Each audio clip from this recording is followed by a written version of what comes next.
Hey guys, welcome back to my channel. അപ്പോൾ ഇതാണ് നമ്മുടെ മുറ്റത്തെ തണൽ മരം. വീട്ടിൽ ആര് വന്നാലും ഫസ്റ്റ് അട്രാക്റ്റീവായിട്ട് നിൽക്കുന്നത് ഈ മരം തന്നെയാണ്. അപ്പോൾ ഈ മരത്തിൽ പടർന്നു നിൽക്കുന്ന ഈ കാണുന്നതാണ് പാഷൻ ഫ്രൂട്ട്. ആദ്യം ഇത് ഗ്രീൻ കളർ ആയിട്ടാണ് വരുന്നത്.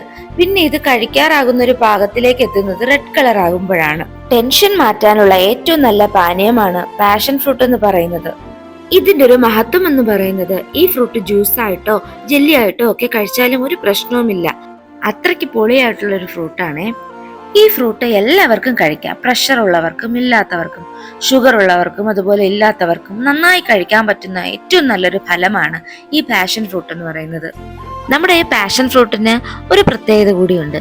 ഈ മരം കണ്ടോ, ഈ മരത്തിലാണ് പാഷൻ ഫ്രൂട്ട് ഈ പടർന്ന് പോയിക്കൊണ്ടിരിക്കുന്നത്. അപ്പൊ ഈ മരം എന്താന്ന് വെച്ചാല് ഓറഞ്ച് മരമാണ്. അപ്പൊ ഓറഞ്ചും പാഷൻ ഫ്രൂട്ടും കൂടി കലർന്നൊരു മരമാണ്, ഒരു തണൽ മരം എന്ന് തന്നെ പറയാം. രക്തത്തിലെ കൗണ്ട് വർദ്ധിപ്പിക്കാൻ ഏറ്റവും ഗുണകരമായ ഒരു പഴമാണ് നമ്മുടെ പാഷൻ ഫ്രൂട്ട് കുട്ടന്മാര്. ഡെങ്കിപ്പനി വന്നിരുന്ന സമയത്ത് ധാരാളം ആളുകൾ ഇത് ഉപയോഗിച്ചു വന്നിരുന്നെന്ന് കേട്ടിട്ടുണ്ട്. ആങ്സൈറ്റി ഉള്ളവരൊക്കെ ദിവസവും ഒരു ഗ്ലാസ് പാഷൻ ഫ്രൂട്ടൊക്കെ കുടിച്ചു കഴിഞ്ഞാല് അവർക്ക് ഏറ്റവും നല്ലൊരു പാനീയമാണ്. അപ്പോഴാണ് നമ്മുടെ ഓറഞ്ച് താഴെ കിടക്കുന്നത് കണ്ടത്. ഈ മരത്തിലെ ഓറഞ്ചാണ് ഇത്. ഈ ഓറഞ്ച് ഒരു സൈഡ് യെല്ലോയും ഒരു സൈഡ് ഗ്രീനുമായിട്ടാണ് ഇപ്പൊ കാണുന്നത്. ഈ ഗ്രീൻ മാറി ഫുൾ യെല്ലോ കളറാവും.